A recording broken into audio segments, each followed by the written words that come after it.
So hello everyone, हम अपनी exercise 8.1 को यहाँ से कंटिन्यूस करते हैं। अब हम देखते हैं कि क्वेश्चन नंबर 3 को हमको किस तरीके से हैंडल करना है। ओके, सो फर्स्ट हम क्वेश्चन को पढ़ते हैं। क्या करना है हमको? सबसे पहले क्वेश्चन को पढ़ना है, जो गिवन है और जो प्रूफ करना है उस पर ध्यान देना है। ठीक है, सबसे पहले क्वेश्चन को समझते हैं। Show that if the diagonal of a quadrilateral bisect each other at right angle then it is a rhombus. ठीक है, सो एक क्वाड्रिलेटरल है और उसकी जो डायगोनल है एक दूसरे को बाइसेक्ट कर रही है 90 डिग्री पर, तो ये एक रोम्बस है, हमको ये पता करना है। ठीक है, सो पहले समझ लेते हैं कि किस तरीके से हैंडल करेंगे इसको हम। ठीक है, एक रोम्बस, एक क्वाड्रिलेटर बना लेते हैं हम लोग, ए बी सी डी। बराबर ए बी सी डी ही ले लेंगे, आप चाहे तो पी क्यू आर एस भी ले सकते हो। ठीक है, इसकी डायगोनल है, ये डायगोनल है, ये बन गई, वो ऊपर इंटरसेक्ट कर रही है मान लेते हैं हम लोग। सो ये एक दूसरे को बाइसेक्ट कर रही है, मतलब इक्वल पार्ट में डिवाइड कर रही है, मतलब ये पार्ट और ये पार्ट आपस में इक्वल है। इसी के साथ ये 90 डिग्री पर बाइसेक्ट कर रही है, मतलब ये जो एंगल बनेगा यहाँ पे, ये एंगल 90 डिग्री है, सारे सारे एंगल 90 डिग्री के। ठीक है, सो ये क्वाड्रिलेटरल है।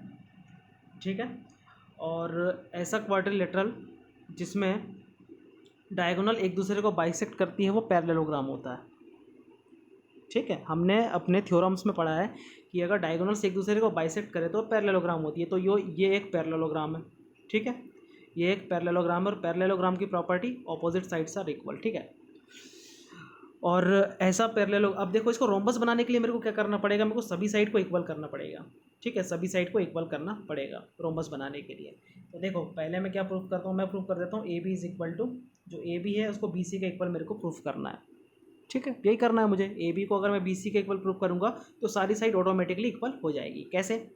अभी मैंने बताया कि अगर ये देखो यहाँ एक लिखा है कि जो डायगोनल से एक दूसरे को बाइसेक्ट कर रही है, बाइसेक्ट कर रही है, तो एक पैरेललोग्राम है, पैरेललोग्राम में तो ऑपोजिट साइड इक्वल होगी। A B is equal to C D, B C is equal to A D. ठीक है, ये ऑटोमेटिकली मेरे को पता चल गया। कैसे पता चला? मैंने पढ़ा क्वेश्चन में कि डायगोनल एक दूसरे को बाइसेक्ट कर रही है, तो मुझे ध्यान आ गया कि भाई थ्योरम पढ़ी थी, ऐसा तो सिर्फ पैरेललोग्राम में होता है, तो ये पैरेललोग्राम की ये प्रॉपर्टी फुलफिल होगी। वैसा मुझे क्या करना है, A B is equal to B C proof कर देना है। ठीक है, अगर मैंने किसी तरीके से A B is equal to B C ला दिया, ठीक है, अब यहाँ बी सी को देखो भाई, गिवन में बी सी तो पहले से ए डी के इक्वल है, बी सी पहले से ए डी के इक्वल है। ठीक है, और ए बी पहले से ही किसके इक्वल है, वो सी डी के इक्वल है। इस तरीके से चारों साइड इक्वल हो जाएगी, चारों साइड इक्वल हो गई, मतलब हमारे रोम्बस से ये प्रूफ हो जाएगा। ठीक है, समझ गए मेरे ख्याल से आप मेरी बात को। चलिए अब इसको सोल्यूशन देखते हैं किस तरीके से करना है। इसको मिटा देते हैं, इसको मिटा देते हैं। चलिए सोल्यूशन के लिए सबसे पहले अपने को अपना फिगर बनाना पड़ेगा, सोल्यूशन। सो बिल्कुल अच्छे से लिखते हैं अब इसको। So A B C and D, it is our quadrilateral, और ये रही इसकी डायगोनल। ठीक है, ये एक दूसरे को बाइसेक्ट कर रही है, इसको अपन पॉइंट ओ नाम दे देते हैं, बीच वाला जो पॉइंट है ये ओ नाम। एंगल 90 डिग्री का बन रहा है क्योंकि उसमें क्वेश्चन में दिया हुआ है कि बाइसेक्ट एट 90 डिग्री। चलिए 90 डिग्री का एंगल है सारे के सारे, और ये दोनों भी आपस में इक्वल है। चलिए अब सॉल्यूशन किस तरीके से देंगे, let A B C D is a quadrilateral, वो quadrilateral A B C D है। चलिए, क्योंकि इसमें डायगोनल एक दूसरे को बाइसेक्ट कर लिए, इसलिए ए बी सी डी एक पैरेललोग्राम भी होगा। लिख देंगे भाई, since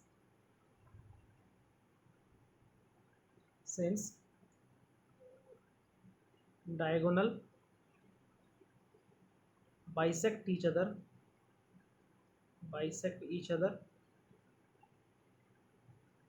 then ABCD is a parallelogram। इसका मतलब हुआ कि ABCD एक पैरेललोग्राम है। ठीक है, क्योंकि हमने थ्योरम में पढ़ा हुआ है, तो इसका मतलब क्या हुआ, ये भी लिख देते हैं अपन। इसका मतलब है कि AB is equal to C D opposite side, and B C is equal to, यहाँ लिख देंगे दिस इम्प्लाइज, इससे हमें ये पता चलेगा कि and B C is equal to A D. चलिए ठीक है, अब मेरे को ए बी और बी सी को इक्वल प्रूफ करना है। ठीक है, आप चाहो तो ए बी और ए डी को भी इक्वल प्रूफ कर सकते हो, कोई भी कंसिक्यूटिव साइड को इक्वल प्रूफ कर दो तो आपका काम हो जाएगा। ठीक है, तो मैं इनको ले रहा हूँ क्योंकि आसान है, मुझे यहीं पे इनके साथ काम करने में मुझे थोड़ी सुविधा हो रही है। ठीक है, आप चाहो तो इन दोनों को ले सकते हो, इन दोनों को ले सकते हो, इन दोनों को ले सकते हो, कोई फ़र्क नहीं पड़ेगा, आंसर हर बार वही आएगा अपना। चलिए, तो मैं इन दो ट्राइंगल को लेता हूँ और इनको मैं कॉन्ग्रुएंट प्रूफ करूँगा। क्यों कॉन्ग्रुएंट प्रूफ करूँगा? ताकि मैं A B is equal to B C ला सकूँ। चलिए देखो बिल्कुल बहुत आराम से हो जाएंगे कॉन्ग्रुएंट प्रूफ। कैसे कॉन्ग्रुएंट प्रूफ होंगे? अब देखो AOB, AO is equal to OC, इस वाले ट्राइंगल का AO इस वाले ट्राइंगल के OC के बराबर है। इस वाले, अब देखो दोनों में OB कॉमन है और दोनों के एंगल कितने डिग्री के हैं? 90 डिग्री के। बस हमारा काम खत्म हो गया। कौन सा? Side angle side. इस वाले ट्राइंगल में भी और इस वाले ट्राइंगल में भी साइड एंगल साइड, दोनों ट्राइंगल कॉन्ग्रुएंट हो गए। AB is equal to BC भी आ जाएगा। अब चलिए देखते हैं, जरा आगे बढ़ते हैं। कौन सा ट्राइंगल है? ट्राइंगल के नाम। So in triangle AOB and triangle BOC, हम ये दोनों ट्राइंगल को उठा रहे हैं, ठीक है, क्योंकि अपने को AB is equal to BC prove करना है। चलिए क्या क्या इक्वल है? First AO is equal to OC, it is given, पहले लिखा है भाई, बाइसेक्ट करता है, ठीक है। और क्या दिया है हमको? OB is equal to OB, ये चीज़ क्या है? ये चीज़ कॉमन है। चलिए आपको डायग्राम में दिखाते हैं। OA is equal to OC, क्योंकि क्वेश्चन में लिखा हुआ है कि एक दूसरे को बाइसेक्ट कर रही है। OB is equal to OB, क्योंकि ये कॉमन है, और एंगल 90 डिग्री डाल दो भाई। Angle AOB is equal to angle BOC, both are 90 degree. Angle AOB is equal to angle BOC, both are 90 degree, ठीक है, both are right angle. So by side angle side congruency criteria, triangle AOB is congruent to, चलो किस किस से congruent होगा? चलिए यहाँ पे OB, तो इसके यहाँ पर भी OB आएगा, ठीक है। अब सामने क्या आएगा? अब AO है, AO किसके इक्वल है? CO के, तो वो तो पहले C है, तो यहाँ पे सिर्फ C आएगा। दोनों हो गए कॉन्ग्रुएंट। हमें किससे मतलब था? साइड से। हमें प्रूफ करना था कि साइड AB किसके बराबर है, देख लो इसे, करस्पॉन्डिंग CB या फिर BC। So AB is equal to BC आ गया हमारा, by CPCT। Since AB is also equal to CD, this implies, and BC is equal to AD, ये ऑपोजिट साइड पैरेललोग्राम की इक्वल थी। इसका मतलब हुआ कि AB जो है वो BC के इक्वल तो है, लेकिन साथ में CD के भी इक्वल है, यहाँ से पता चल गया। लेकिन जो हमारा BC है, ये BC AD के भी इक्वल है, तो ये भी यहाँ पर भी आ जाएगा AD, all sides are equal. This implies ABCD is a rhombus. बस यहाँ तक हो गया हमारा प्रूफ, यही हमको दिखाना था। मेरे ख्याल से आप सभी को समझ में आ गया है किस तरीके से हमने इस क्वेश्चन को हैंडल किया है। बहुत ही सिंपल था, और आपको सीखना है इस चीज़ को, ठीक है। इस चीज़ को आपको प्रैक्टिस से ही सीखना पड़ेगा। चलिए नेक्स्ट क्वेश्चन की तरफ चलते हैं। अगला क्वेश्चन, क्वेश्चन नंबर 4, चलिए समझते हैं क्या है ये। So that the diagonals of a square are equal and bisect each other at right angle, ठीक है। हमको एक स्क्वायर दे दिया है, स्क्वायर की प्रॉपर्टी 90 डिग्री का एंगल और सभी साइड इक्वल। क्या प्रूफ करना है? कि इसकी डायगोनल्स इक्वल है। सबसे पहले प्रूफ करना है कि इसकी डायगोनल्स इक्वल है। दूसरी चीज़, जब ये डायगोनल्स एक दूसरे को बाइसेक्ट करेगी तो वो 90 डिग्री का एंगल बनाएगी। चलो इसको समझते हैं, पहले मैं इसको समझा देता हूँ, ठीक है। राइट एंगल्स का मतलब 90 डिग्री। ये एक स्क्वायर है ABCD, ठीक है। वो पूछ क्या रहा है, हमको क्या प्रूफ करने को बोल रहा है? पहले जो ये डायगोनल रहेगी ये एक दूसरे के इक्वल रहेगी, पहले ये प्रूफ करो कह रहा है, ठीक है। तो ये तो बहुत आराम से हम कर लेंगे। पहले हमको देखना पड़ेगा कि जो डायगोनल से किस ट्राइंगल का पार्ट है। तो ये डायगोनल देखो, इस ट्राइंगल का पार्ट है, और ये वाला डायगोनल इस ट्राइंगल का पार्ट है। और हमको इसको क्या प्रूफ करना है? हमको इसको दोनों ट्राइंगल को कॉन्ग्रुएंट प्रूफ कर देंगे तो दोनों डायगोनल इक्वल आ जाएगी, ठीक है। और कर सकते हैं हम बहुत आराम से। दूसरी चीज़, अब ये जो एक दूसरे को बाइसेक्ट करेगी मतलब इक्वल इक्वल पार्ट में डिवाइड करेगी, ठीक है, इक्वल इक्वल पार्ट में डिवाइड करेगी। ये पॉइंट ओ मान लेते हैं। तो मेरे को AO is equal to OC, OB is equal to OD proof करना है। तो इस तरीके क्वेश्चन हम कर चुके हैं। तो हमको इसके लिए देखो साइड को इक्वल लाना है ना, तो इसके लिए हमको ये प्रूफ करना पड़ेगा कि ये दोनों, ये जो साइड्स हैं OA OB OC OD, ये किसकी पार्ट है? तो ये इन दो ट्राइंगल की पार्ट है। इन दो ट्राइंगल की भी है, लेकिन अपन ये ऊपर वाले लेंगे, ठीक है। तो इन दोनों को कॉन्ग्रुएंट प्रूफ कर देंगे तो OA is equal to OC, OB is equal to OD आ जाएगा। ये हम पहले भी कर चुके हैं, ठीक है। अभी देखेंगे। फिर प्रूफ करना है कि ये जो एंगल बनेगा यहाँ पे 90 डिग्री का बनेगा, ठीक है। इसको थोड़ा अच्छे से लिख दें। देखो अगला काम जो है वो काम का है हमारे।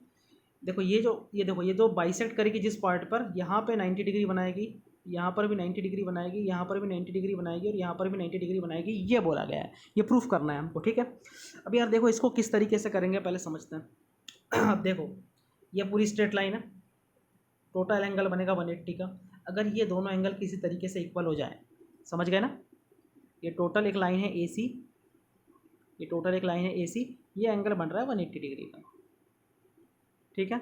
अगर ये दोनों एंगल किसी तरीके से इक्वल हो जाए तो इसको 90 मिलेगा, इसको भी 90 मिलेगा, इसका वर्टिकली ऑपोजिट एंगल भी 90 हो जाएगा, इसका वर्टिकली ऑपोजिट एंगल भी 90 हो जाएगा।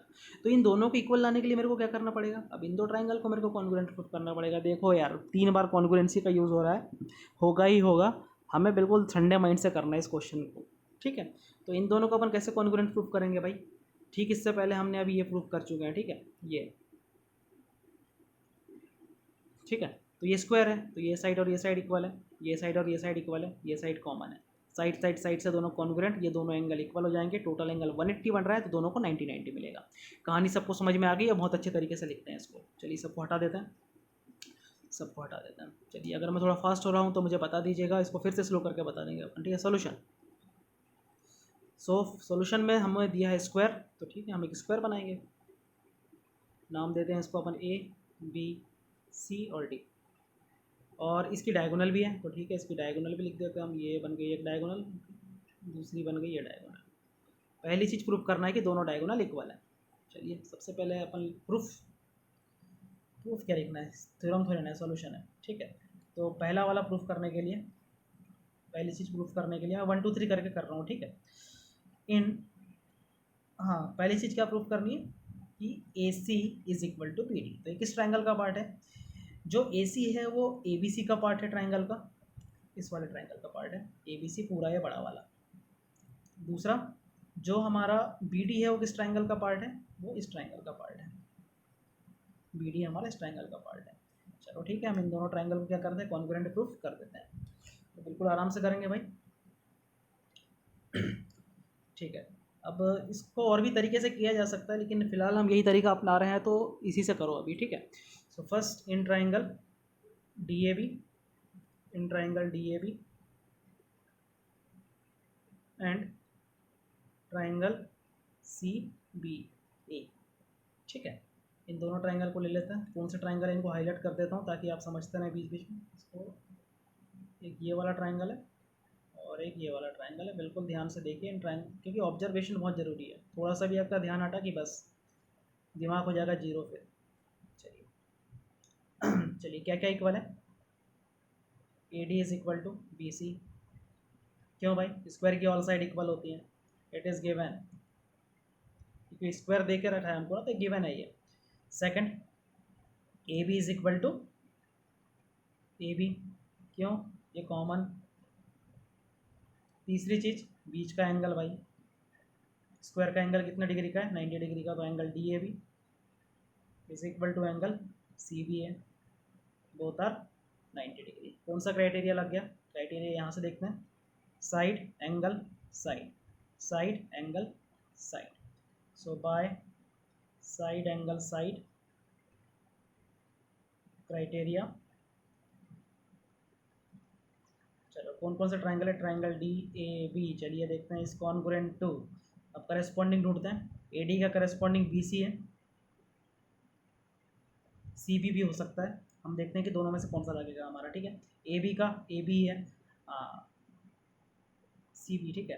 अब AB यहाँ पे है ना, तो यहाँ पर भी AB आना चाहिए, लेकिन बीच में हमारा C घुस गया यहाँ पे, तो मतलब ये नीचे वाला ही लगेगा अपना, ऊपर वाला नहीं लगेगा, तो अपने को पहले CB लिखना पड़ेगा, ठीक है। ये बात समझ रहे हो कि नहीं, CB, ताकि यहाँ फिर A आ सके। अब ये देखो, अब ये करेस्पॉन्डिंग हो गया AB, ठीक है। AD की जगह ये देखो AD ये रहा, और इसका करस्पॉन्डिंग BC या फिर CB यहाँ पे है। एंगल A का corresponding angle B, angle A का करस्पॉन्डिंग एंगल B, बिल्कुल सही जमाया हमने, ठीक है। सब कुछ देख के चलना पड़ता है इसको। CBA, चलिए। तो यहाँ से क्या पता चला हमको डायगोनल पता करनी थी, डायगोनल कौन सी है, डायगोनल है DB, तो उसके करस्पॉन्डिंग इधर क्या बन रहा है, CA या फिर AC, हमारा प्रूफ हो गया। तो यहाँ पर लिख लेंगे अपन AC is equal to BD by CP CD। तो पहली चीज़ हमारी प्रूफ हो गई कि दोनों डायगोनल आपस में इक्वल है। अब प्रूफ करनी कि एक दूसरे को बाइसेक्ट करती हैं और 90 डिग्री पर करती हैं, ठीक है। सो एक दूसरे को बाइसेक्ट करती हैं, चलिए फिगर को हटाएं थोड़ा, ये येलो को हटा देते हैं। अब बाइसेक्ट करती हैं, इसका मतलब क्या हुआ कि मतलब इसको O बोल देते हैं अपन थोड़ी देर के लिए O बोलना ही है। सो अब ये प्रूफ करना है कि ये साइड और ये साइड ये वाला साइड और ये वाला साइड आपस में इक्वल है। चलिए इसको हटा दो, ये वाला हटाओ, ये वाला हटाओ, इसको पूरा ही हट गया, इसको भी हटाओ, ठीक है। और ये एंगल को भी हटा देते हैं। और पूरी डायगोनल हट गई। चलो ठीक है, कोई बात नहीं। हमें क्या प्रूफ करना है? O A is equal to O C, O B is equal to O D. ये पहले भी कर चुके हैं। तो हमको वो ट्राइंगल उठाना है जिसके ये पार्ट है। अब ये किसके पार्ट है इस ट्राइंगल के? इनको मैं येलो पार्ट से बता देता हूँ कि जो ओ ए और ओ बी है इसमें आ रहे हैं, और बच्चे वाले ओ सी और ओ डी इसमें आ रहा है। अब इन दोनों ट्राइंगल को अपने को बताना है कॉन्ग्रुएंट, और ये बहुत आराम से हो जाएगा यार, ठीक है। क्यों? क्योंकि ये देखो, क्यों भाई ऐसा, A B is equal to A B, ठीक है। क्यों?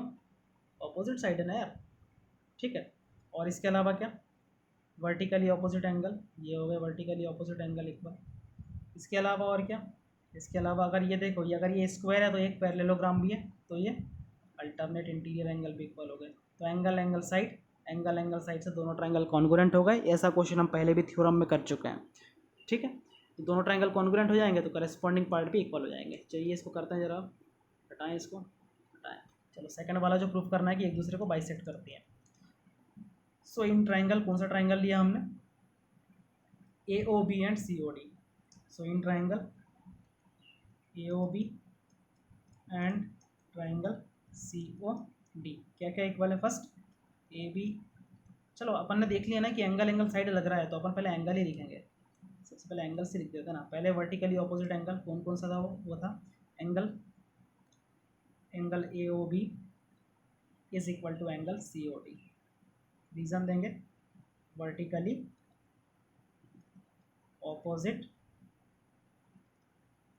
एंगल, ठीक है। फिगर को आप बिल्कुल ध्यान से देखते जाइएगा। देखो vertically opposite angle A O B and C O D. दूसरा एंगल कौन सा? ये वाला एंगल और ये वाला एंगल। क्या नाम है इस एंगल का?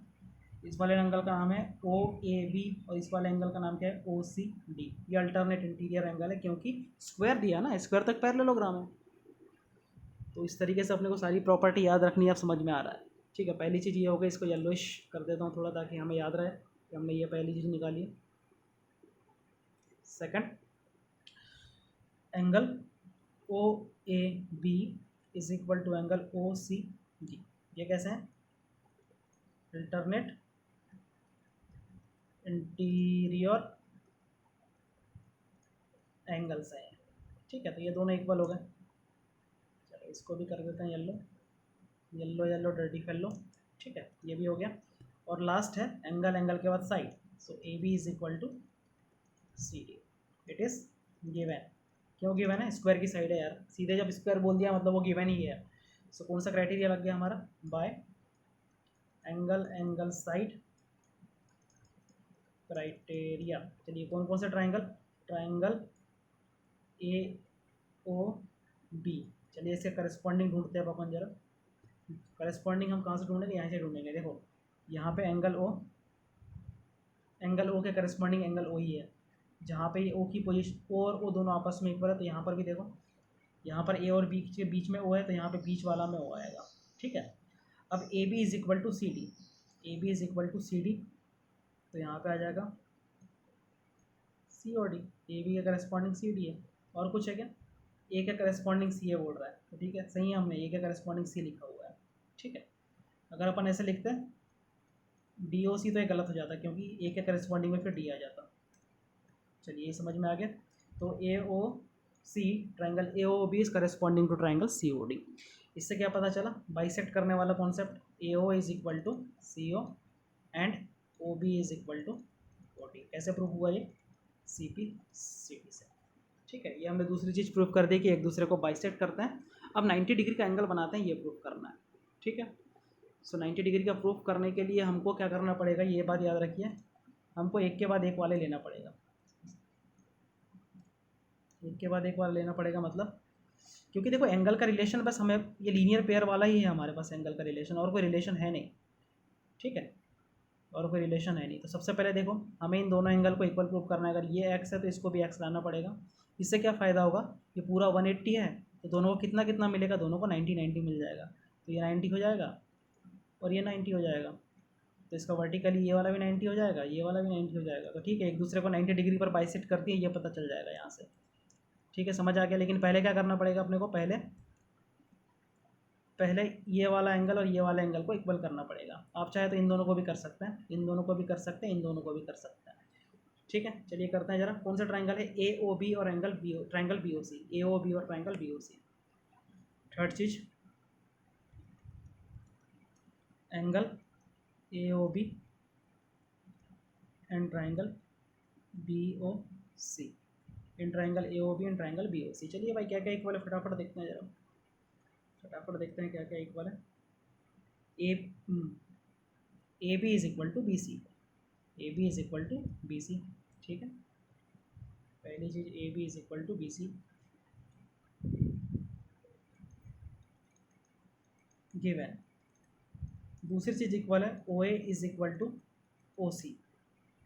क्यों O A is equal to O C, अभी प्रूव किया। A O is equal to C O, it is proved above. और थर्ड कुछ कॉमन है, O B is equal to O B, it is common, ये common है। एक बार और दिखा देते हैं, एक बार और दिखा देते हैं। डायग्राम बहुत ऊपर चला गया। A O is equal to O C, O B is common, A B is equal to C D. Side side side, side side side से दोनों ट्रायंगल कॉन्ग्रुएंट हो गए, कॉन्ग्रुएंट हो गए तो बीच वाले एंगल भी इक्वल हो गए। ठीक है, so this by side side side बहुत बड़ा हो जाएगा, by side side side criteria triangle A O B is congruent to, अब किसके देखो जरा, ए ओ इज इक्वल है सी ओ के या ओ सी के, तो अपन दोनों लिख के देखते हैं। ठीक है, ओ तो ओ के करस्पॉन्डिंग है, ए ओ बराबर है सी ओ के, तो यहाँ पे सी आएगा, ओ बी बराबर है ओ बी के, तो यहाँ पे बी आ जाएगा। ये आ गया। बीच वाला एंगल मतलब हुआ कि बीच वाला एंगल आपस में इक्वल है, this implies angle A O B is equal to angle C O B by C P C T, ये बीच वाला एंगल आपस में इक्वल आ गया। अब देखो, angle A O B plus angle C O B अगर मैं करूँगा तो मुझे 180 डिग्री मिलना चाहिए by linear pair, linear pair, linear pair. लेकिन ये दोनों तो आपस में इक्वल है, तो मैं सी ओ बी की जगह ए ओ बी लिख सकता हूँ। तो एंगल ए ओ बी, यहाँ पर भी मैं एंगल ए ओ बी लिख सकता हूँ क्योंकि ये दोनों इक्वल है भाई, is equal to 180 degree. So इसका मतलब twice of angle A O B is equal to 180 degree, और angle A O B is equal to कितना आ गया, 90 डिग्री। अगर angle A O B 90 degree है तो this implies angle C O B is also 90 degree and angle B O C तो हो गया, angle C O D, angle C O D भी 90 डिग्री होगा क्योंकि वर्टिकली ऑपोजिट एंगल बनाएगा ये। Angle C O D is equal to 90 degree and angle A O D is also equal to 90 degree, ये vertically opposite angles हैं। बात समझ में आ गई सभी को। सो हमारा प्रूफ हो गया, ये भी लास्ट में लिख देंगे हम, हैंस प्रूव्ड किए 90 डिग्री पर ही एक दूसरे के साथ बाइसेक्ट करेगी। ठीक है, लास्ट वाला समझ में आ गया ना कि 90 डिग्री क्यों होगा, सारे कैसे 90 डिग्री हो गए। अरे देखो, अभी हमने प्रूफ कर दिया ये 90, तो ये भी 90, इसका वर्टिकली ये वाला भी 90, इसका वर्टिकली ये भी 90, सारे 90 हो गए। तो मेरे ख्याल से सभी को समझ में आ गया और इसमें कोई प्रॉब्लम नहीं है। काफ़ी बड़ा क्वेश्चन है, मैंने पूरी कोशिश करी है कि आपको एक्सप्लेन कर सकूं। आई होप आपको समझ में आ जाएगा। Thank you.